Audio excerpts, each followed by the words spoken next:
Hello dear student. तो आज हम आपके सामने लाए हैं केमिस्ट्री का फर्स्ट चैप्टर जिसका नाम है केमिकल रिएक्शन एंड इक्वेशन। इस चैप्टर में हम आपको एक एक टॉपिक इसका डिस्कस करने वाले हैं। टॉपिक में होगा, सबसे पहले हम पढ़ेंगे केमिकल इक्वेशन क्या है, केमिकल रिएक्शन क्या है, फिर केमिकल इक्वेशन के टाइप, फिर केमिकल रिएक्शन के टाइप बताऊंगा। जैसे कॉम्पोजिशन रिएक्शन होती है, डिकम्पोजिशन रिएक्शन होती है, डिस्प्लेसमेंट रिएक्शन होती है, डबल डिस्प्लेसमेंट रिएक्शन होती है आपकी। उसके बाद आ जाएगी एक्सोथर्मिक, एंडोथर्मिक, ऑक्सीडेशन, रिडक्शन और आपका रेडॉक्स रिएक्शन, और लास्ट में हम पढ़ेंगे कोरोजन। इस तरह हम आपका पूरा चैप्टर ये कंप्लीट करने वाले हैं। मैं आपको इस चैप्टर में बताऊंगा, एक एक हेडिंग डालने के बाद मैं आपको कोशिश करूंगा कि आपको बोर्ड एग्जाम में कैसे लिखना है। और मेरे बच्चों, मेरी कोशिश ये रहती है कि आप गूगल को सर्च करो, आप किसी भी साइट पर जाएं और आपको जो लैंग्वेज मैं आपको बताऊं उससे ज्यादा सिंपल लैंग्वेज आपको कहीं ना मिले, ये मेरी कोशिश रहती है। तो मैं आपको बता रहा हूं कि जैसे मैं आपको कोई यहां पे लिखवाऊंगा, जैसे केमिकल रिएक्शन ही है, केमिकल रिएक्शन क्या है, तो मैं उसकी बिल्कुल सिंपल शॉर्ट लैंग्वेज बताने की कोशिश करूंगा। वो एज इट इज आप बोर्ड में भी लिखना चाहे तो बेटे आपके मार्क्स नहीं कटेंगे बिल्कुल भी। ठीक है, तो मैं स्टार्ट करता हूं। सबसे पहला टॉपिक, जैसे कि हमें चैप्टर का नेम ही सजेस्ट कर रहा है, chemical reaction. What is chemical reaction? Chemical reaction, chemical reaction में क्या होगा मेरे बच्चों? केमिकल रिएक्शन क्या है? देखो, आपने पढ़े होंगे 9th में physical change, chemical change. Physical change वो होते हैं जिसमें आपकी रिवर्सिबिलिटी होती है। जैसे आप पानी को फ्रिज में रखें, वो सॉलिड हो जाता है, फ्रिज से बाहर रखें तो क्या होगा, वो फिर से लिक्विड में आ जाएगा, वो रिवर्स आ जाएगा। और जबकि जैसे आप सब्जी बनाते हैं, खाना पका दिया, पकने के बाद वो वापस से आपका कच्ची सब्जी नहीं बन पाएगी, तो ये केमिकल चेंज में आता है। तो मेरे बच्चों, केमिकल चेंज क्या होता है या chemical reaction? Chemical change, chemical reaction एक ही सिक्के के दो पहलू हैं मेरे बच्चों, एक ही चीज समझ लीजिए आप इन्हें। तो केमिकल रिएक्शन या केमिकल चेंज वो होता है जिसमें आपको एक या एक से ज्यादा, one or more substance are converted into new substance. आपका या तो एक सब्सटेंस होगा या एक से ज्यादा, वन और मोर सब्सटेंस क्या होगा, वन और मोर सब्सटेंस क्या होगा, वो कन्वर्ट हो जाएगा इनटू ए न्यू सब्सटेंस। वो कन्वर्ट होगा इनटू न्यू सब्सटेंस। तो मेरे बच्चों, आप ऐसे ही डेफिनेशन लिख सकते हैं। देखो, आपको बीच में मैंने बोला वो एक्सप्लेन करना है। One or more substance are converted into new substance, ऐसे लिखें आप। ये जो न्यू सब्सटेंस होगा इसकी प्रॉपर्टीज बिल्कुल डिफरेंट होगी। फॉर एग्जांपल सर, जैसे H2 प्लस O2 होता है और ये मिलकर बन जाता है वाटर। H2 प्लस O2 मिलके बन जाएगा H2O। ये भी आपका गैसियस स्टेट होती है, ये भी गैस होती है, और ये आपका आता है, ये लिक्विड स्टेट में आता है बेटे। तो इसमें क्या होगा, जो हाइड्रोजन गैस होती है उसकी प्रॉपर्टी, ऑक्सीजन गैस होती है उसकी प्रॉपर्टी यहां पर बिल्कुल भी शो नहीं होती। ये बिल्कुल न्यू प्रॉपर्टी के साथ यहां पे डेवलप होता है न्यू सब्सटेंस, जिसे आप वाटर कहते हैं। तो मेरे बच्चों, केमिकल रिएक्शन आपको समझ आ गया होगा।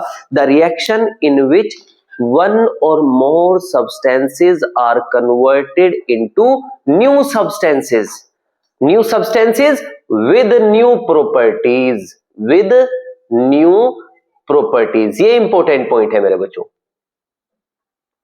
with new properties। ये तो आपने पढ़ा डेफिनेशन किसकी, केमिकल रिएक्शन की।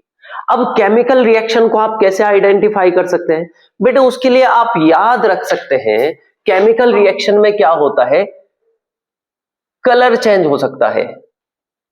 केमिकल रिएक्शन में और क्या हो सकता है, केमिकल रिएक्शन में टेम्परेचर चेंज हो सकता है। केमिकल रिएक्शन में आपका थर्ड में आ जाएगा, न्यू गैस वहां पे प्रोड्यूस हो सकती है, न्यू गैसेस वहां पे रिलीज हो सकती है। जैसे हाइड्रोजन गैस रिलीज हो जाए,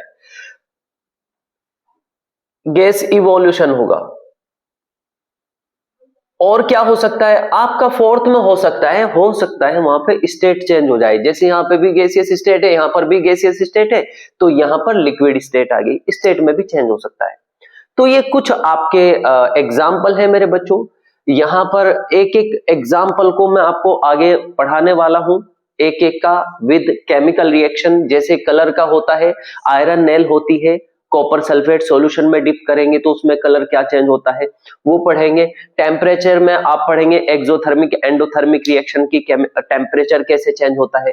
गैसेस स्टेट में ये आपको मैं आगे पढ़ाने वाला हूं। जब कोई जो एसिड होता है वो किसी के मेटल के साथ रिएक्शन करता है तो वो हाइड्रोजन गैस रिलीज करता है। तो इसी तरह हम एक एक सबका ये एग्जाम्पल पढ़ेंगे बेटे। यहाँ पर स्टेट आ जाएगा। तो अब मैं फिर से बता देता हूं, हमने पढ़ा केमिकल रिएक्शन जिसमें one or more substance convert हो जाता है into a new substance with new properties. उसके बाद हमने इसकी आइडेंटिफिकेशन बताई है, आप कैसे आइडेंटिफाई करेंगे कि यहाँ पर केमिकल रिएक्शन हुई है। तो उसके लिए आपको ये कुछ बातें हैं जो याद रखनी होती हैं। कलर चेंज हो जाए तो आप समझ सकते हैं कि वहां पे केमिकल रिएक्शन हुई है।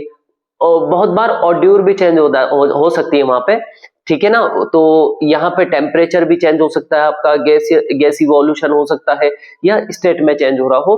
तो इस तरीके से आप केमिकल रिएक्शन को आइडेंटिफाई करते हैं। अब ये जो आपका चैप्टर है इसका सेकंड जो पार्ट है, फर्स्ट पार्ट है केमिकल रिएक्शन, सेकंड पार्ट है इसका केमिकल इक्वेशन। अब केमिकल इक्वेशन क्या है मेरे बच्चों, केमिकल इक्वेशन समझाता हूं मैं। देखो बड़े सिंपल वे में केमिकल इक्वेशन समझाता हूं। देखो chemical equation actually it is also a equation, it is a equation which represent the chemical reaction।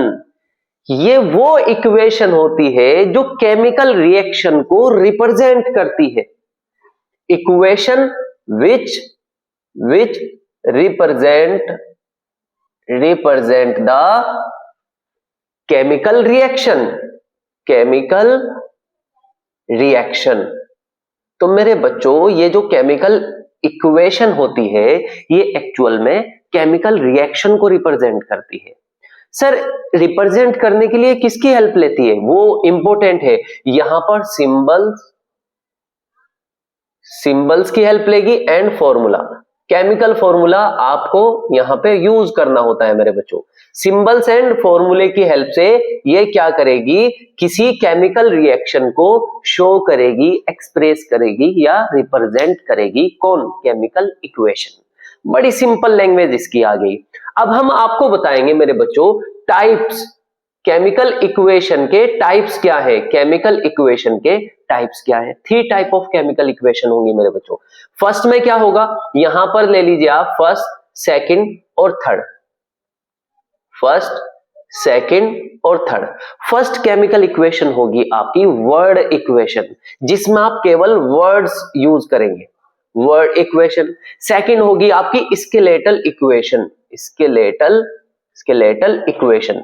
मेरे बच्चों बिल्कुल सिंपल वे में एक पिक्चराइज हो जाएगी आपको। पूरा चैप्टर एक बहुत ही सिंपल वे में आपको समझ में आने वाला है। बिल्कुल सिंपल लैंग्वेज का मैं यूज करूंगा, एक एक चीज स्टेप बाय स्टेप चलती रहेंगी, आपको सब कुछ आसान लगेगा बेटे। देखो पूरा चैप्टर, तो वर्ड इक्वेशन होती है, स्केलेटल होती है, उसके बाद आती है आपकी बैलेंस्ड इक्वेशन। ये वर्ड इक्वेशन में क्या होगा, जैसे कोई केमिकल रिएक्शन है, ये हाइड्रोजन जब ऑक्सीजन, बेटे हमेशा याद रखना जो स्टेट होती है वो यहां पर लिखी जाती है, ये यहां पर लिखेंगे आप, है ना। वो मुझे स्पेस कम लग रहा था इसलिए मैंने नीचे लिख के दिखा दिया था। तो आपको क्या करना है, जैसे यहाँ पे हाइड्रोजन गैस होती है, ऑक्सीजन गैस होती है, जब ये कंबाइन होती है तो वाटर मिलता है। वर्ड्स में यही चीज लिख दीजिए। वर्ड इक्वेशन में क्या होगा, वर्ड इक्वेशन में आप लिखेंगे sir hydrogen plus oxygen arrow आ जाएगा, और क्या मिलता है यहाँ पे मिलेगा आपको वाटर। तो मेरे बच्चों फर्स्ट टाइप जो आपकी इक्वेशन है वो होती है वर्ड इक्वेशन। उसमें केवल आप वर्ड की हेल्प से किसी केमिकल रिएक्शन को रिप्रेजेंट करते हैं। अब स्केलेटल क्या होगा, स्केलेटल में मेरे बच्चों आप क्या करेंगे, स्केलेटल एक्चुअल में ये अनबैलेंस्ड होती है, अनबैलेंस्ड। जनरली ये अनबैलेंस्ड होती है ना। तो यहां पे क्या होगा, ये जो होगा अनबैलेंस्ड इक्वेशन में, यहां पे आपका हाइड्रोजन है तो इसका सिंबल होगा, आप हाइड्रोजन यूज कर लीजिए। ऑक्सीजन है, आप यहाँ पे ऑक्सीजन O2 यूज कर लीजिए। वाटर है, वाटर मॉलिक्यूल आपका H2O होता है। बेटे this is a skeletal equation in which the reaction is represented by the chemical formula और सिंबल्स। यहाँ पे सिंबल का और केमिकल फॉर्मूले का आप यूज करेंगे। यहाँ पर स्टेट बताएंगे कि सर ये गैसियस स्टेट है, ये गैसियस स्टेट है, यहाँ पर लिक्विड है, और यहाँ पर अगर आप हीट देते हैं तो हीट का सिंबल मेरे बच्चों ये होता है, या हीट आप लिख ही देते हैं। तो इस तरीके से आपको ये रिप्रेजेंट करना होता है। अब आता है आपका कि सर ये अनबैलेंस किस बेस पे कह रहे हैं आप, अनबैलेंस किस बेस पे कह रहे हैं। तो मेरे बच्चों अनबैलेंस चेक करने के लिए आप क्या कीजिए, एक टेबल बनाइए जिसमें आप लिखेंगे एलिमेंट। आपको लिखना है सबसे पहले एलिमेंट। एलिमेंट कौन कौन सा यूज हुआ है यहाँ पे, एक तो हाइड्रोजन हुआ है, एक ऑक्सीजन, बस दो ही एलिमेंट है, हाइड्रोजन और दूसरा है मेरे बच्चों ऑक्सीजन। तो यहां पे दो साइड है, एक तो लेफ्ट हैंड साइड, एक राइट हैंड साइड। तो मेरे बच्चों यहां पर आप लेफ्ट हैंड साइड ले लीजिए, यहां पर आप राइट हैंड साइड ले लीजिए, राइट हैंड साइड। अब मेरे बच्चों बताइए आप, हाइड्रोजन लेफ्ट हैंड साइड में कितने हैं, सर ये यहां पे 2 है। अब राइट हैंड साइड में बताइए हाइड्रोजन, सर 2 है। क्लियर। अब यहां पे आप ऑक्सीजन पता कीजिए, सर ऑक्सीजन लेफ्ट साइड में 2 है, ये आ गया 2, और राइट साइड में सर ओनली 1 इक्वेशन है। मेरे बच्चों जब ये लेफ्ट हैंड साइड और राइट हैंड साइड इक्वल नहीं आएगी तो दिस इज ए अनबैलेंस्ड। इसी की वजह से ये इक्वेशन अनबैलेंस्ड इक्वेशन है। तो स्केलेटल इक्वेशन जो होती है वो जनरली अनबैलेंस्ड होती है। अब आते हैं आप इसे बैलेंस कैसे करेंगे, और बैलेंस करने की क्या क्या स्टेप होती है। बहुत ही सिंपल स्टेप बताऊंगा बेटे, आपको स्टेप क्या यूज करनी है मेरे बच्चों, आपको स्टेप्स यूज करनी है, steps to balance equation. Steps, step first देखो आपकी क्या होगी। सबसे पहले आप क्या करेंगे, सबसे पहले आप वर्ड इक्वेशन लिख दीजिए, बिल्कुल सिंपल वर्ड इक्वेशन। मेरे बच्चों वर्ड इक्वेशन ये आपको गिवन हो सकती है। उसके बाद क्या करेंगे, स्टेप सेकंड में आप क्या कीजिए, स्टेप सेकंड में आप स्केलेटल इक्वेशन लिख दीजिए,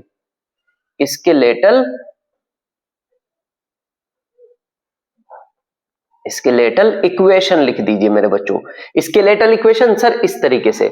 अब जब आप पहले वर्ड इक्वेशन लिखेंगे उसके बाद स्केलेटल इक्वेशन लिखेंगे, अब उसे बैलेंस करने की, अब यहां पे जो एटम्स या एलिमेंट है या किसी एलिमेंट के एटम कितने हैं, जैसे यहां पे 2 एलिमेंट यूज हुए सर, एक तो एलिमेंट है हाइड्रोजन, एक एलिमेंट है ऑक्सीजन। तो हर एक एलिमेंट के जो एटम है उन्हें बैलेंस कर दिए। जैसे सर यहाँ पे हाइड्रोजन तो बैलेंस्ड है, ऑक्सीजन अनबैलेंस्ड है, तो एलिमेंट के एटम को बैलेंस कर दीजिए। यहां पर 2 एटम है, यहां पर ओनली 1 एटम है, तो इसे भी यहां पे 2 बनाना होगा। तो मेरे बच्चों राइट साइड में आप क्या कीजिए, राइट साइड में ऑक्सीजन में 2 से मल्टीप्लाई कर दीजिए, तो ये बैलेंस हो जाएगा। जब राइट साइड में सर अकेले 2 को मल्टीप्लाई नहीं कर सकते, तो आपको ये पूरा मल्टीप्लाई करना होगा। तो मेरे बच्चों यहां पे क्या होगा, ऑक्सीजन बैलेंस होने से हाइड्रोजन 4 हो गए, हाइड्रोजन 4 हो गए हैं। तो अब आपको क्या करना होगा, हाइड्रोजन 4 बनाने के लिए यहां भी 2 से मल्टीप्लाई कर दीजिए। तो ये जो होगा हाइड्रोजन 2 2 जा 4, ये 4 हाइड्रोजन हो गए, यहां पे 2 2 4 हो गए, ऑक्सीजन 2, यहां पर ऑक्सीजन 2। इस तरीके से आपने बैलेंस करना है। तो बैलेंस्ड केमिकल इक्वेशन क्या है, बैलेंस केमिकल इक्वेशन की डेफिनेशन बहुत सिंपल वे में लिख रहा हूं मैं आपको, देखो देखना है ये, the equation in which number of atoms of each element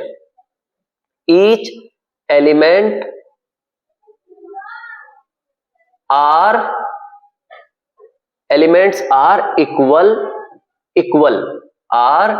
equal in both sides, मेरे बच्चों बहुत ही सिंपल लैंग्वेज मैंने यहां पे लिखी है, ये बहुत ही सिंपल लैंग्वेज लिखी है। क्या लिखा मैंने? जो बैलेंस इक्वेशन होती है उसमें नंबर ऑफ एटम जो होते हैं बोथ साइड, जो लेफ्ट हैंड साइड है राइट हैंड साइड है, उन दोनों साइड में इक्वल आएंगे। Number of atoms are equal of each element in both the side. Left hand side में सपोज हाइड्रोजन है तो जितने एटम हाइड्रोजन के लेफ्ट साइड में होंगे उतने ही राइट साइड में होने चाहिए। एलिमेंट अगर ऑक्सीजन है तो लेफ्ट हैंड साइड में जितने नंबर ऑफ एटम ऑक्सीजन के होंगे उतने ही राइट साइड में होने चाहिए। Then the equation will be balanced. मेरे बच्चों balance equation, unbalance equation, balancing of equation, सबको मैंने यहां छोटा सा ये पार्ट में कवर कर दिया, ठीक है ना। तो अब आपको क्या करना है मेरे बच्चों, अब आपको क्या करना है, जैसे आपने केमिकल इक्वेशन वाला पार्ट कवर किया, अब आपको क्या करना है, केमिकल रिएक्शन वाले पार्ट को भी बिल्कुल इसी तरह कवर करने वाले हैं आप। देखो केमिकल रिएक्शन के टाइप पढ़ेंगे, केमिकल रिएक्शन के टाइप्स ऑफ केमिकल रिएक्शंस। मेरे बच्चों इसमें क्या होगा, केमिकल रिएक्शन, इसमें जो सबसे पहला पार्ट होगा, इसमें सबसे पहला पार्ट वो होगा कॉम्बिनेशन रिएक्शन।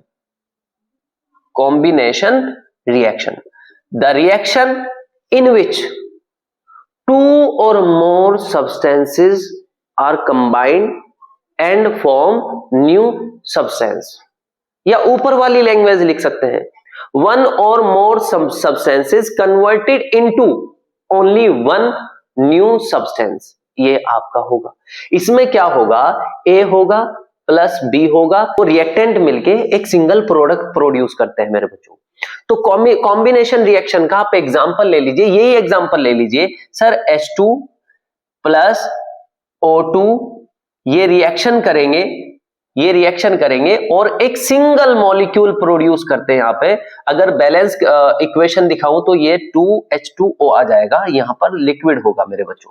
तो ये कॉम्बिनेशन रिएक्शन होती है। उसके बाद जो second type of chemical reaction आएगा वो आता है डिकॉम्बिनेशन या डिकम्पोजिशन, ठीक है ना, ये आ जाएगा डिकम्पोजिशन रिएक्शन। ये मोस्ट इंपॉर्टेंट है मेरे बच्चों। ये जो आपका टाइप ऑफ रिएक्शन है, इसमें से एक क्वेश्चन आने के 99% चांस रहते हैं मेरे बच्चों, तो इसे आप बहुत अच्छे से करने वाले हैं।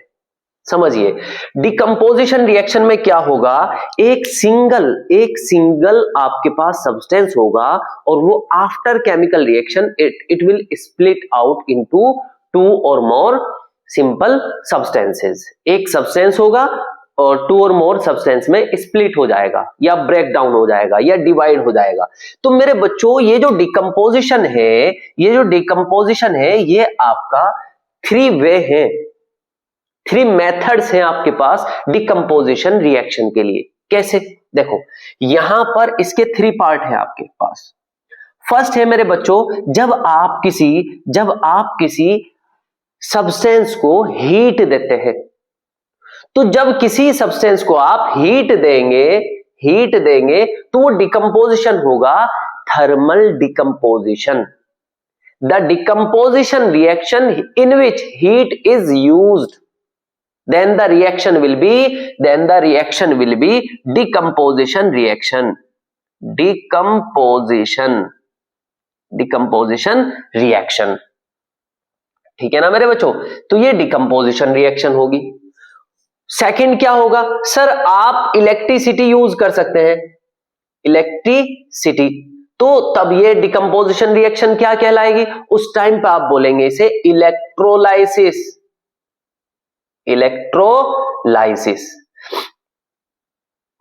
ये इलेक्ट्रोलाइसिस होगी। थर्ड कंडीशन होती है मेरे बच्चों, सनलाइट या लाइट का आप यूज कर सकते हैं, तो इस डिकम्पोजिशन को आप बोलेंगे थर्ड वाले को, सर ये तो फोटो डिकम्पोजिशन है, फोटो डिकम्पोजिशन रिएक्शन। समझो आप, मेरी बात सुनो फिर से। कॉम्बिनेशन रिएक्शन बड़ी सिंपल है, आपके पास दो रिएक्टेंट होंगे और वो कंबाइंड हो जाएंगे, एक सिंगल प्रोडक्ट बनाएंगे। इसका उल्टा क्या होगा, आपके पास सब्सटेंस होगा, अब वो रिएक्टेंट होगा और वो स्प्लिट आउट हो जाएगा into two or more simple substance में। इसका आपके पास 3 मेथड है आपके पास इस डिकम्पोजिशन को। आप हीट देकर भी कोई रिएक्शन करा सकते हैं, आप इलेक्ट्रिसिटी फ्लो करा के कोई रिएक्शन कराएंगे, आप सनलाइट में आप रखकर कोई रिएक्शन कराएंगे। तो इन 3 तरीके से आप क्या करेंगे, डिकम्पोज करेंगे किसी सब्सटेंस को। तो वो एग्जाम्पल के थ्रू मैं आपको बताता हूं बेटे, नाम आपको याद रखना है, ये आपका थर्मल डिकम्पोजिशन, ये थर्मल डिकम्पोजिशन है, ये इलेक्ट्रोलाइसिस है जो इलेक्ट्रिसिटी के थ्रू हुआ, ये फोटो डिकम्पोजिशन है जो लाइट के थ्रू हुआ। ऐसे ही बताना है, सपोज उसने पूछ लिया what is photo decomposition reaction, आप क्या बताएंगे? आपको कुछ नहीं करना, बिल्कुल सिंपल लैंग्वेज, आपको ये पूरा लिखना है पहले, the decomposition reaction in which light is used, it is called photo decomposition reaction. कितना सिंपल बता रहा हूं मैं आपको। उसने पूछ लिया आपको आपसे कि व्हाट इज इलेक्ट्रोलाइसिस, तो आपको कुछ नहीं करना, यही लिखना है, decomposition reaction in which electricity is used. उसने पूछा what is decomposition, thermal decomposition reaction, तो आपको क्या करना है, decomposition reaction in which heat is used is known as thermal decomposition reaction. ये तो लैंग्वेज की बात हुई मेरे बच्चों। अब उसमें आपको क्या करना है, केमिस्ट्री बिना केमिकल इक्वेशन के अधूरी है। अगर आपने केमिकल इक्वेशन ना लिखी तो आपको मार्क्स नहीं मिलने वाले हैं मेरे बच्चों। तो आपको क्या करना है, इनका एक एक एग्जांपल ले लो। अभी क्या हुआ, लास्ट 2019 में पूछा आई थिंक केमिस्ट्री का, ये तीनों इक्वेशन एक साथ पूछ ली उसने, तो ये बहुत ज्यादा इंपॉर्टेंट है मेरे बच्चों। तो ये डिकम्पोजिशन रिएक्शन जो थर्मल के थ्रू होता है, इसमें क्या करेंगे आप, CaO या CaCO3 ले लीजिए आप, कैल्शियम कार्बोनेट, CaCO3 जो कि सॉलिड होता है, उसे आप हीट अप करते हैं। हीट का सिंबल ये यूज कर रहा हूं बेटे, ये आप हीट लिख दीजिए। तो बेटे ये स्प्लिट आउट होगा, इसमें से क्या होगा, जैसे कार्बोनेट है ना बेटे, कार्बोनेट के बारे में आपको एक चीज याद रखनी है, कार्बोनेट के बारे में आपको एक चीज याद रखनी है, कार्बोनेट जो होगा जनरली कार्बोनेट स्प्लिट होता है CO2 प्लस O में, एक ऑक्सीजन इससे अलग हो जाती है, साथ में कार्बन डाइऑक्साइड देगा। अभी मैं आपको नंबर ऑफ रिएक्शन करके दिखा रहा हूं जिसमें आपको क्या करना है, कार्बोनेट को याद रखना है। कार्बोनेट सर ये CO2 देगा प्लस में एक ऑक्सीजन। तो मेरे बच्चों आप क्या कीजिए, सबसे पहले यही लिख दीजिए CO2, ये बात याद रख लो आप, बहुत काम आने वाली है ये। कार्बोनेट सर ये CO2 देगा। अब यहां पर इसकी एक ऑक्सीजन जो बची वो इस कैल्शियम के साथ ही अटैच रहेगी, CaO। ये आपका क्विक लाइम होता है बेटे, कैल्शियम ऑक्साइड, ये क्या है, क्विक लाइम है, क्विक लाइम। और जो ये कैल्शियम कार्बोनेट होता है इसे लाइम स्टोन कहते हैं मेरे बच्चों, लाइम स्टोन, ये नाम याद रखना मेरे बच्चों। ये जो होती है, जो कार्बन डाइऑक्साइड होती है, गैसियस स्टेट होती है, यहां पे ये भी सॉलिड होता है, ये भी सॉलिड होता है। तो decomposition reaction, thermal decomposition reaction का मैंने एग्जांपल दे दिया। अब मेरे बच्चों इलेक्ट्रोलाइसिस का एग्जांपल है, इलेक्ट्रोलाइसिस का एग्जांपल है, अगर आप वाटर में 2H2O में इलेक्ट्रिसिटी प्रोड्यूस करें तो क्या होगा, तो इसमें क्या होता है, आपको H2 plus O2 gas release हो जाती है। इसमें इसका अरेंजमेंट क्या होता है मेरे बच्चों, आपके पास इस तरह एक कंटेनर होता है, उसमें 2 रोड लगाते हैं आप, एक प्लस होती है एक माइनस होती है बैटरी से कनेक्ट करने के बाद। तो इसमें क्या होगा, जब इसमें यहाँ पे करंट फ्लो होता है, जो वाटर है इसमें निगेटिव टर्मिनल पे आपको हाइड्रोजन गैस मिलेगी और पॉजिटिव टर्मिनल पे आपको ऑक्सीजन गैस यहाँ पे रिलीज होती है। ये बुलबुले से उठेंगे मेरे बच्चों, बबल्स यहाँ पे प्रोड्यूस होते हैं, वो गैसेस के होते हैं।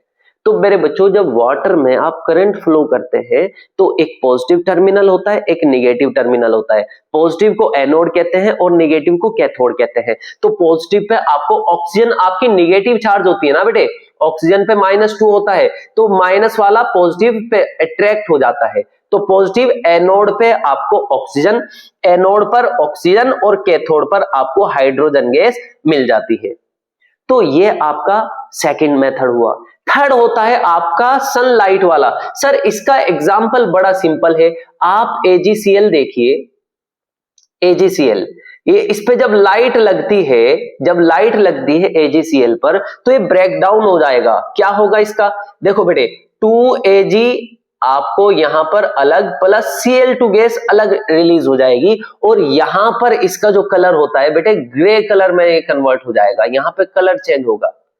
तो AgCl जो है आपका, उसका कलर चेंज हो जाएगा मेरे बच्चों जब वो धूप में रखा होगा, तो ये ग्रे कलर की जो सिल्वर है उसमें कन्वर्ट हो जाएगा। इसके साथ जो क्लोरीन है वो क्लोरीन गैस वहां पे रिलीज हो जाती है।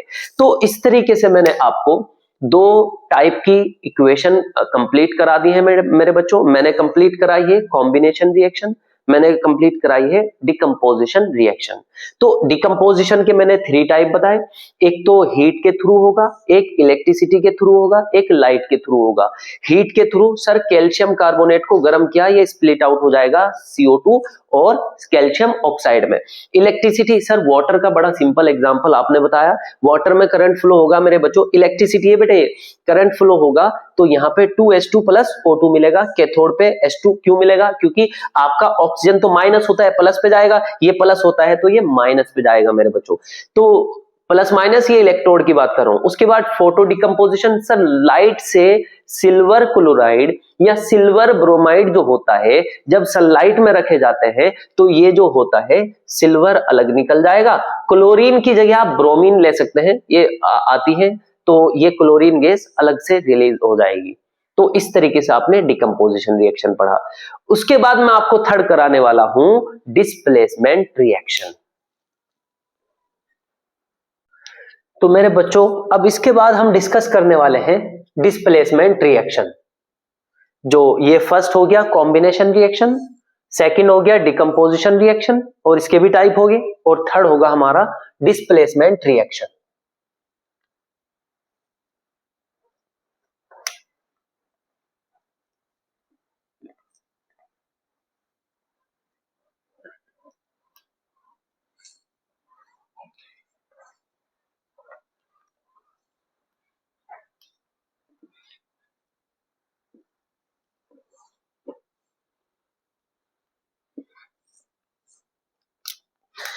देखिए बेटे टाइप थर्ड में है डिस्प्लेसमेंट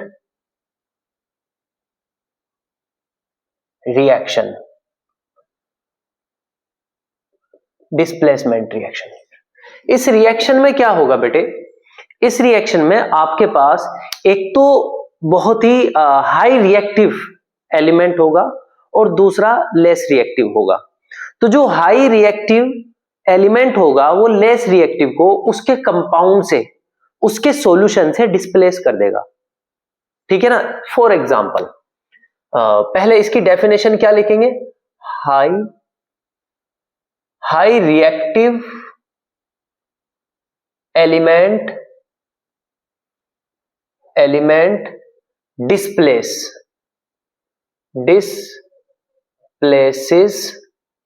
less reactive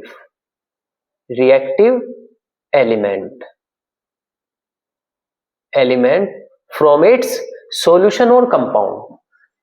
एक एग्जाम्पल के थ्रू आप समझते हैं, एग्जाम्पल ले लीजिए मेरे बच्चे। इसमें आप देखते हैं कि जो Fe होता है और जब ये कॉपर सल्फेट के सॉल्यूशन में डाला जाता है तो ये कॉपर से ज्यादा रिएक्टिव होता है आयरन। तो मेरे बच्चों ये कॉपर को डिस्प्लेस करेगा तो यहां पे खुद अपनी पोजीशन बना लेता है और ये FeSO4 बना लेगा और प्लस में कॉपर अकेला रह जाएगा। इसमें क्या होगा, हाई रिएक्टिव लेस रिएक्टिव को उसकी पोजीशन से हटा देगा और खुद वहां पे चला जाएगा, कंबाइंड हो जाएगा। तो ये आपका डिस्प्लेसमेंट रिएक्शन होती है। इसी के साथ आपके पास फोर्थ में आता है double displacement reaction. Double displacement reaction में क्या होगा मेरे बच्चों, इसमें क्या होगा, एक्सचेंज ऑफ आयंस होगा बिटवीन टू कंपाउंड्स। यहां पे क्या होगा, exchange of ions take place.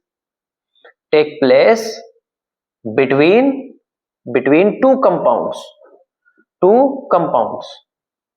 या आप इसे कह सकते हैं कि exchange of ions take place and form new compounds, है ना। इसका एग्जांपल क्या लेंगे आप, इसमें ले लीजिए बेटे, आप इसमें BaCl2 प्लस Na2SO4 का रिएक्शन ले लीजिए।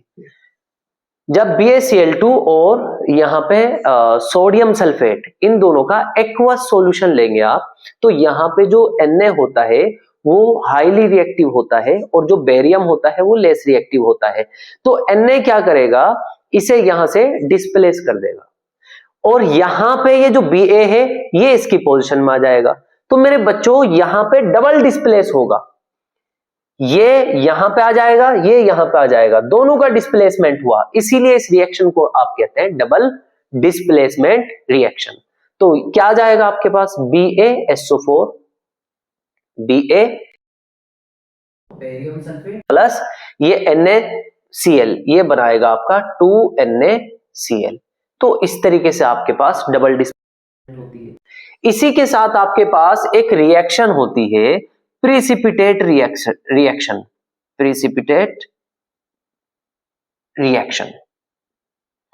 ये प्रिसिपिटेट रिएक्शन क्या होती है बेटे, इसमें क्या होगा, आपके पास जब कोई सॉल्यूशन होता है तो वो जब रिएक्शन करता है किसी दूसरे सॉल्यूशन के साथ, तो वहां पे एक सॉलिड सब्सटेंस फॉर्म होगा या साल्ट फॉर्म होगा। तो वो जो सॉलिड साल्ट या सब्सटेंस फॉर्म हुआ है उसी को आप प्रिसिपिटेट कहते हैं मेरे बच्चों। फॉर एग्जाम्पल, ये आप इस वाले ही एग्जाम्पल को प्रिसिपिटेट की तरह आप यूज कर सकते हैं। देखो Ba एग्जाम्पल ले लेंगे आप, इसमें लिखेंगे प्रिसिपिटेट रिएक्शन में the reaction in which solid, या आप लिख सकते हैं इसमें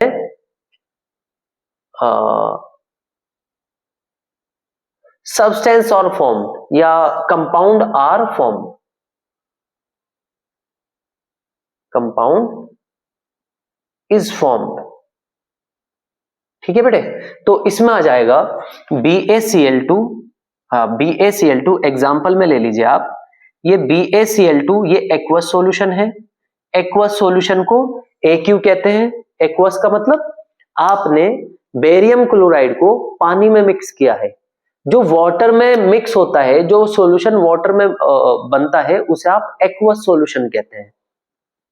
तो बेरियम क्लोराइड होगा बेटे प्लस सोडियम सल्फेट होगा आपके पास Na2SO4। अब यहां पर क्या होगा, ये जो बेरियम सल्फेट होता है, बेटे ये सॉलिड होता है और यही आपका PPT होता है। बेटे प्रिसिपिटेट को PPT कहते हैं आप, PPT। तो ये आपको एक PPT मिलेगी प्लस में 2NaCl। तो मेरे बच्चों ये रिएक्शन आपकी प्रिसिपिटेट रिएक्शन होती है। ठीक है, इसके बाद आपका जो आता है नेक्स्ट, देखिए एक्सोथर्मिक रिएक्शन 6 होगी आपकी एक्सोथर्मिक रिएक्शन।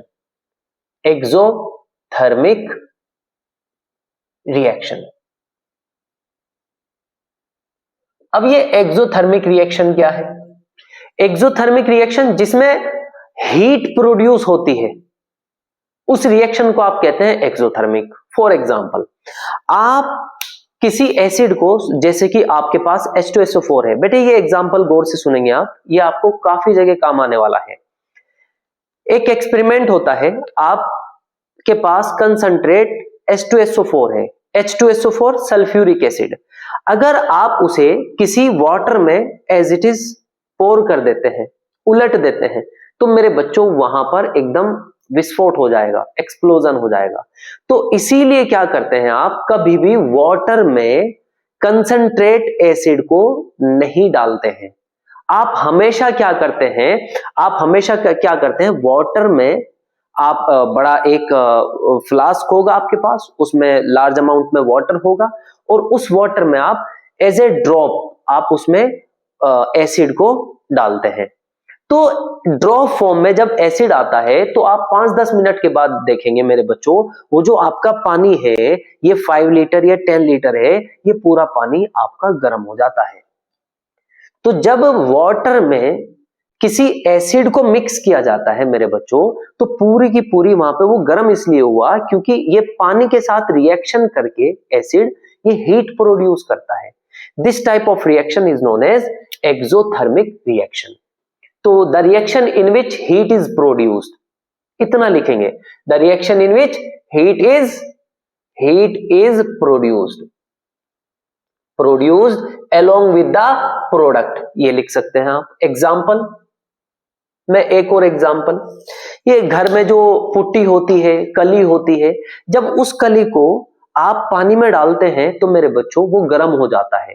तो वो रिएक्शन होती है आपकी CaO, कैल्शियम ऑक्साइड होता है प्लस, और इसे जब पानी में डाला जाता है तो मेरे बच्चों ये बनाता है CaOH होल ट्वाइस, और प्लस में आपकी पैदा होती है हीट।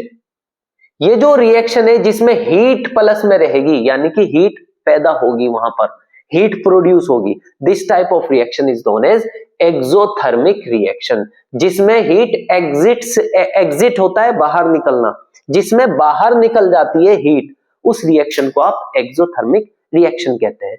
इसकी एक अपोजिट रिएक्शन होती है, नंबर 7 पे आपकी आ जाएगी एंडोथर्मिक रिएक्शन। एंडोथर्मिक रिएक्शन, तो मेरे बच्चों इसमें क्या होगा, इसमें हीट प्रोड्यूस हुई थी, इसमें हीट क्या होगा, इसमें एब्जॉर्ब होगी, हीट विल बी एब्जॉर्ब्ड। बस एब्जॉर्ब वर्ड ये आपको याद रखना है। इसका क्या एग्जाम्पल होगा, जैसे मैंने आपको बताया था कि आप CaO प्लस CO2 लेते हैं तो ये कैल्शियम कार्बोनेट बन जाता है और साथ में हीट प्रोड्यूस होगी। तो इसका ऑपोजिट अगर आप लेंगे मेरे बच्चों, अगर आप कैल्शियम कार्बोनेट को रिएक्शन करते हैं, यहाँ पे आप डिकम्पोजिशन रिएक्शन कराते हैं, तो आपको पहले हीट देनी होगी, ठीक है ना। जो हीट यहाँ पे प्लस है वो इधर आकर माइनस में शो होगी मेरे बच्चों। तो या ये कह लीजिए सर, जब ये रिएक्शन होती है, कैल्शियम कार्बोनेट जब स्प्लिट होगा into calcium oxide plus carbon dioxide, तो मेरे बच्चों वहां पर क्या होता है, वहां पर जो टेम्परेचर होता है वो डिक्रीज हो जाता है। आप अगर कुछ आप में से अगर कुछ बच्चे गांव से बिलोंग करते हैं तो उनको पता है, जब यूरिया हाथ में लेते हैं तो हाथ ठंडा हो जाता है, बिकॉज उससे क्या होगा, सराउंडिंग से वो हीट ले लेता है अपनी रिएक्शन करने के लिए, और उसका टेम्परेचर क्या होगा, वो डाउन हो जाएगा, इसीलिए वहां पे वो ठंडा लगता है। तो मेरे बच्चों जैसे एसिड डालने पर हीट पैदा हुई तो गर्म होने लगा। अगर एंडोथर्मिक की बात करेंगे तो वहां पे वो ठंडा लगेगा मेरे बच्चों, तो वो एंडोथर्मिक रिएक्शन है। तो इसीलिए एक्सोथर्मिक में आप प्लस हीट दिखाएंगे, एंडोथर्मिक में आप माइनस हीट दिखाएंगे, या आप इस माइनस हीट को इधर लेकर जाएंगे तो यहां पर प्लस हीट दिखाएंगे, यानी कि इसको डिकम्पोज करने के लिए हीट की नीड होगी मेरे बच्चों। तो एक्सोथर्मिक एंडोथर्मिक रिएक्शन इस तरह होती है।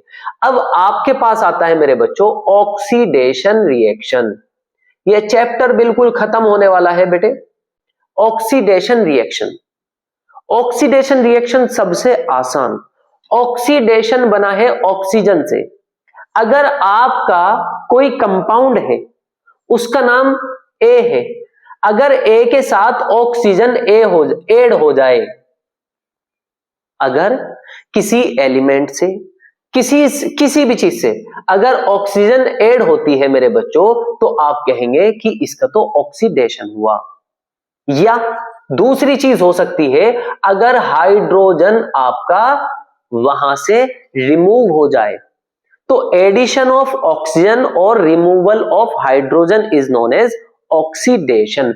तो ऑक्सीडेशन एक प्रोसेस है जिसमें ऑक्सीजन को ऐड करते हैं या हाइड्रोजन को रिमूव करते हैं, तो मेरे बच्चों वो रिएक्शन होगी ऑक्सीडेशन रिएक्शन। एक एग्जांपल देता हूं इसका। इसके एग्जांपल में आ जाएगा, कार्बन में जब आप ऑक्सीजन से रिएक्शन कराएंगे तो ये आपका CO2 होगा। तो इसमें क्या होगा, यहां पे कार्बन से ऑक्सीजन ऐड हुई है, तो इसलिए आप कहेंगे सर इसका कार्बन का यहां पे ऑक्सीडेशन हो गया। ऑक्सीडेशन। रिडक्शन क्या होगा मेरे बच्चों? रिडक्शन में क्या होगा? इसका उल्टा होगा। रिडक्शन, रिडक्शन में होगा इसका उल्टा। इसका उल्टा क्या होगा? जैसे आपका यही एग्जांपल ले लीजिए, CO2 है, जब आप इसे यहां पर हीट देंगे।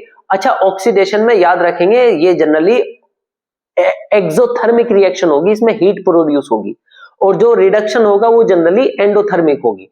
तो कार्बन डाइऑक्साइड का जब ये डिकम्पोज होगा C+O2, तो कार्बन से मेरे बच्चों, कार्बन से ऑक्सीजन रिमूव हुआ है। अगर ऐड होता तो ऑक्सीडेशन, यहां पे रिमूव हुआ तो इसका मतलब यहां पे रिडक्शन हुआ है। ऑक्सीडेशन की अपोजिट प्रोसेस को आप कहते हैं रिडक्शन। तो ऑक्सीडेशन आपको समझ आ गया, आपको रिडक्शन समझ में आ गया। तो यहां पे CO2 कार्बन में डिकम्पोज हो गया, बिकॉज इसमें से ऑक्सीजन रिमूव हुआ है। ठीक है ना? तो इस तरह आप इसका एग्जाम्पल समझ सकते हैं। अच्छा, हाइड्रोजन के टर्म में किस तरह समझेंगे बेटे?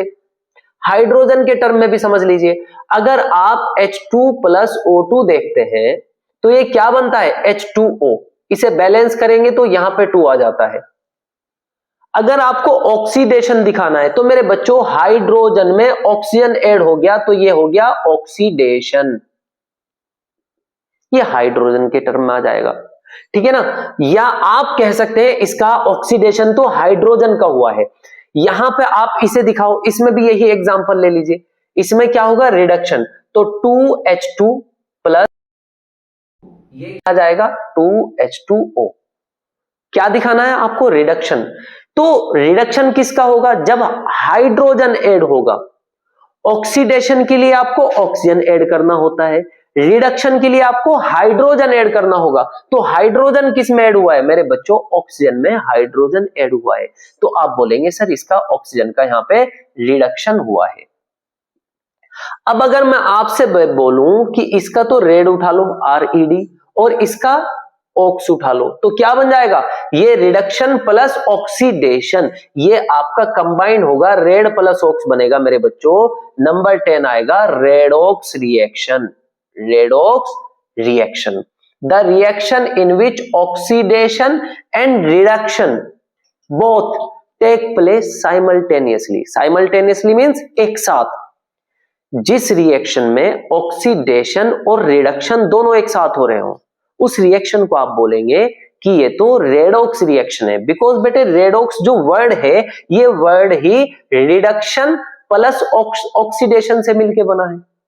तो the reaction in which oxidation and reduction reaction take place simultaneously, ये वर्ड याद रखना है आपको। तो उस रिएक्शन को आप बोलेंगे कि सर ये तो रेडॉक्स रिएक्शन है।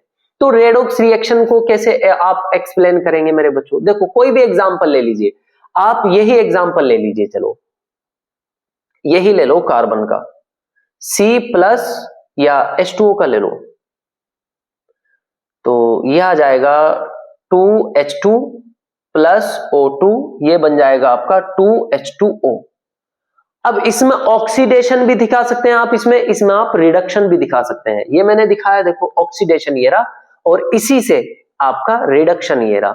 तो इस रिएक्शन को आप रेडॉक्स रिएक्शन कह सकते हैं, बिकॉज इसमें एक पार्टिकल का या एक सब्सटेंस का या एक एलिमेंट का ऑक्सीडेशन हुआ है, दूसरे का इसी रिएक्शन में रिडक्शन हुआ है। तो ये आपकी रेडॉक्स रिएक्शन का एग्जाम्पल है। अब आपका लास्ट टॉपिक रहता है कोरोजन। कोरोजन को मैं एक्सप्लेन करता हूं बेटे, देखो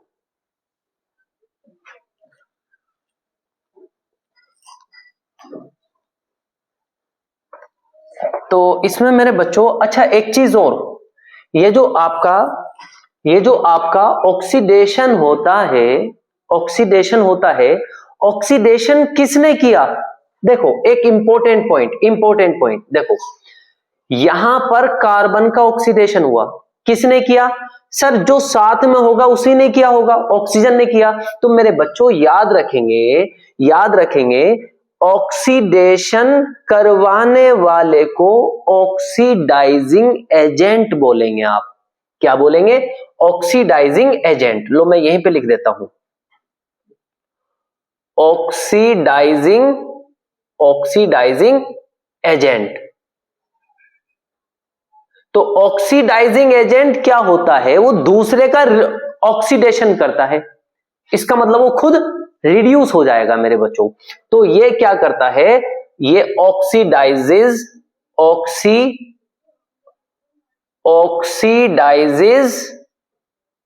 अदर्स, ये दूसरों को ऑक्सीडाइज करेगा मेरे बच्चों और खुद रिड्यूस हो जाएगा। इसी तरह रिड्यूसिंग एजेंट होता है, एक तो होता है ऑक्सीडाइजिंग एजेंट और दूसरा होता है रिड्यूसिंग एजेंट। रिड्यूसिंग एजेंट जो दूसरे का रिडक्शन करेगा, जैसे कि आपने रिडक्शन का यहां पे एग्जांपल लिया। सर रिडक्शन में यहां पे क्या होगा, रिडक्शन में ये वाला एग्जांपल ले लीजिए आप, H2 प्लस O2, यहां पर क्या हुआ, रिडक्शन हुआ है ऑक्सीजन का। किसने किया है सर, हाइड्रोजन ने, वो ही तो ऐड हुआ है यहां पे।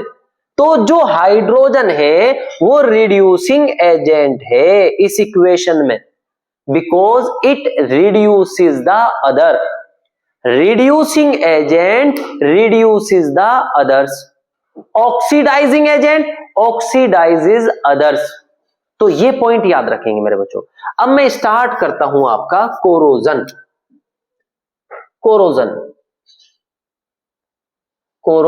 देखो बेटे कितना सिंपल ये टॉपिक है। कोरोजन एक्चुअल में है क्या, जैसे आपके पास आयरन होता है, लोहा, और टीन बन गया, उस पे जंग लग गया, वो जंग लगना ही कोरोजन है, ठीक है ना। किस तरह लगता है सर, एटमॉस्फेयर में जो ऑक्सीजन होती है उससे रिएक्शन कर लेता है सर। उसके लिए मॉइस्चर होना, वाटर होना, नमी होना वो जरूरी होती है। तो जो आयरन होता है, ऑक्सीजन प्लस H2O वाटर, इन दोनों की प्रेजेंस में रिएक्शन कर लेता है और उसमें जंग लग जाता है, जिसे आप रस्टिंग कहते हैं।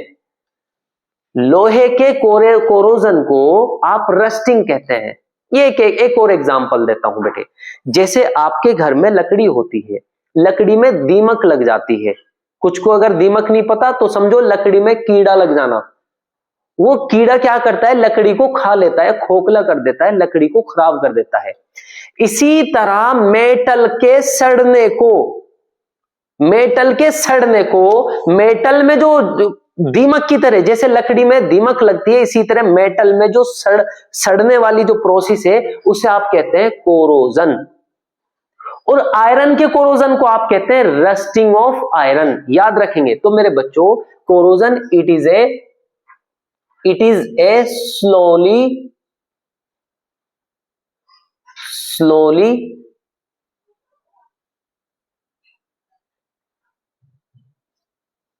eating process by moisture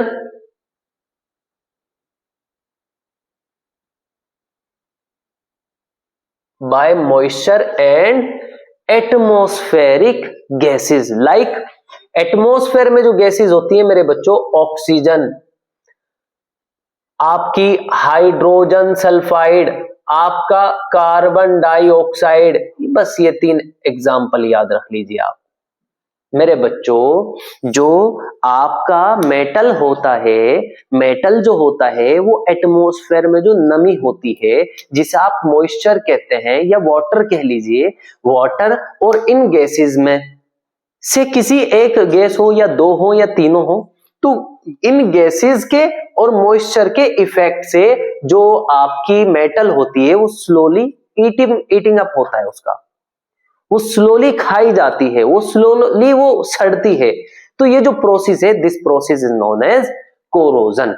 अच्छा, इसका एग्जांपल ले लीजिए आप, रस्टिंग ऑफ आयरन ले लीजिए मेरे बच्चों। रस्टिंग ऑफ आयरन में क्या होगा, Fe होगा प्लस इसमें 3/2 आप ऑक्सीजन मॉलिक्यूल ले लीजिए plus X molecule of water ले लीजिए मेरे बच्चों। तो यहां पे जो रिएक्शन होगी, ये रिएक्शन होती है मेरे बच्चों Fe2O3 इंटू XH2O मॉलिक्यूल। ये होगा फेरिक ऑक्साइड, ये इंटू XH2O का मतलब है इसमें 1 हाइड्रोजन का मॉलिक्यूल हो सकता है, सॉरी वाटर मॉलिक्यूल हो सकता है, 2 मॉलिक्यूल हो सकते हैं, 3 x का मतलब ये कुछ भी नंबर हो सकता है। तो मेरे बच्चों ये हो जाएगा, जहां पर ये आ जाएगा उसे बोलते हैं हाइड्रेटेड पानी का होना, है ना, हाइड्रेटेड फेरिक ऑक्साइड, ये इसका नाम आ जाएगा मेरे बच्चों। इक्वेशन को बैलेंस करने के लिए Fe को आप 2 दिखा सकते हैं। ऑक्सीजन कितनी आ गई मेरे बच्चों, ये 2 से 2 कैंसिल हो जाएगा, 3 ऑक्सीजन, ये इस तरह बैलेंस हो जाएगी। तो मेरे बच्चों अगर आयरन को ऑक्सीजन और वाटर मिल जाए तो उसका कोरोजन हो जाता है। ये आपको दिखाया मैंने, लोहा जब खराब हो जाता है, जंग लग जाता है, तो वो ये बन जाता है हाइड्रेटेड फेरिक ऑक्साइड। तो ये आपको समझ में आ गया होगा। इसी तरह मेरे बच्चों कोरोजन के अलावा ये आपका कॉपर में भी होता है, सिल्वर में भी होता है, बस 3 एग्जांपल याद रखने हैं, ठीक है ना। कॉपर में भी होता है, कॉपर जो होता है वो ग्रीन कलर का बन जाता है, और सिल्वर में भी आपका कोरोजन होता है। जो सिल्वर होता है एजी, वो ब्लैक कलर का हो जाता है बेटे, ब्लैक कलर हो जाता है सिल्वर का जब उसमें कोरोजन होता है। इसके अलावा जो आपका लास्ट टॉपिक है आपका, वो है रेंसिडिटी। रेंसिडिटी, 1 मिनट मेरे बच्चों। तो मेरे बच्चों जो ये रेंसिडिटी होती है, इसमें क्या होता है, ये फूड का कोरोजन है। इसमें क्या होगा, फूड का सड़ना होगा। जैसे जो हमारा जो फूड का जो जैसे चिप्स होती है, चिप्स में ऑयल होता है, तो वो जो ऑयल होता है या फैट होता है, जब ऑयल या फैट का, ऑयल और फैट का जब ऑक्सीडेशन हो जाए, ऑक्सीडेशन, ऑक्सीडेशन कब होगा, जब उसे ऑक्सीजन मिल जाए। तो मेरे बच्चों हमारे फूड में अगर ऑयल या फैट होता है तो वो ऑक्सीजन से रिएक्शन करके उसका ऑक्सीडेशन होता है। ऑक्सीडेशन होने से उसमें एक गंदी स्मेल आने लगती है आपको, और वो आप उसे खा नहीं पाते। तो खाने का सड़ना, उसे कहते हैं आप रेंसिडिटी। अब आपके पास आता है एक क्वेश्चन, सर आप रेंसिडिटी से आप कैसे बच पाते हैं, या कोरोजन से आप कैसे बच पाते हैं। तो प्रिवेंशन ऑफ कोरोजन बताता हूं। जैसे लोहे की चीजों पे आप पेंट कर देते हैं, उससे उस पे जंग नहीं लगेगा। एक चीज आप जो जैसे बाइक की चेन वगैरह होती है, या शटर होता है दुकान का, वहां पे ग्रीस लगाते हैं आप, उससे कोरोजन नहीं लगता। और एक प्रोसेस होती है गैल्वेनाइजेशन, गैल्वेनाइजेशन प्रोसेस होती है, उसमें जिंक की लेयर को चढ़ा दिया जाता है। जैसे आपके पास आयरन पार्टिकल है, उसके ऊपर जिंक की एक लेयर चढ़ा देते हैं आप, उस जिंक से क्या होगा, उसका कोरोजन नहीं होता, ठीक है। एक होता है आपका एलोइंग, 2 मेटल को मिक्स करके या 2 से ज्यादा मेटल को मिक्स करके एक ऐसा सब्सटेंस बनाते हैं आप जिसका कोरोजन नहीं होता। जैसे आपका जो होता है पीतल, जो होता है ब्रास, ब्रास का कोरोजन नहीं होता। तो ये एलोय होता है। एलोय क्या होता है, 2 या 2 से ज्यादा मेटल का मिक्सअप होता है, ठीक है। इसी तरह आप रेंसिडिटी, रेंसिडिटी का कैसे प्रिवेंशन होता है, आप एंटीऑक्सीडेंट का यूज करके आप क्या कर सकते हैं, रेंसिडिटी को रोक सकते हैं। एग्जाम्पल है आपका BHA। BHA एक एंटीऑक्सीडेंट है। BHA क्या है, एंटीऑक्सीडेंट। ये एक एंटीऑक्सीडेंट है बेटे BHA। BHA क्या है, एंटीऑक्सीडेंट है। इसकी फुल फॉर्म होती है ब्यूटिलेटेड हाइड्रोक्सी एनिसोल। ये क्या है, एक एंटीऑक्सीडेंट है। इसकी प्रेजेंस से ऑक्सीडेशन नहीं होगा आपके फूड का। एक और क्या होता है, एक होता है आपके पास जैसे चिप्स होती है, उसमें आप नाइट्रोजन फ्लश कर देते हैं। तो जैसे ही आप चिप्स के पैकेट में नाइट्रोजन को फिलअप करेंगे तो मेरे बच्चों उसके अंदर जो ऑक्सीजन है वो बाहर निकल जाएगी, उसके अंदर नाइट्रोजन हो जाएगी। और नाइट्रोजन जो होती है ऑक्सीजन की कंपैरिजन में लेस रिएक्टिव होती है। तो वो जो चिप्स के अंदर जो आपका ऑयल या फैट है वो रिएक्शन नहीं करता नाइट्रोजन से, और जब रिएक्शन नहीं होती तो उसका ऑक्सीडेशन नहीं होगा। ऑक्सीडेशन नहीं हुआ तो मेरे बच्चों आपका जो फूड है, आपकी जो चिप्स है, वो सड़ने से बच जाती है। तो इस तरह आपके पास बहुत सारे ये मेथड है जिनसे आप रेंसिडिटी से बच सकते हैं, मतलब अपने खाने को सड़ने से बचा सकते हैं। कुछ लोग फ्रिज का भी यूज करते हैं, जैसे दही है आप उसे फ्रिज में रख देते हैं तो वहां पे जो होगा कोल्ड टेम्परेचर हो जाएगा, कोल्ड टेम्परेचर में जो केमिकल रिएक्शन होती है कुछ वो स्लो हो जाती है। तो मेरे बच्चों मुझे लगता है ये चैप्टर मैंने सब कुछ करा दिया। अब मैं इसके कोशिश करूंगा या तो मैं आपको एसिड बेस जो चैप्टर है उसकी पूरी थ्योरी डालूंगा वन शॉट, या मैं इस चैप्टर के जो PYQs है, NCERT क्वेश्चंस है वो सभी कराऊंगा। Thank you very much.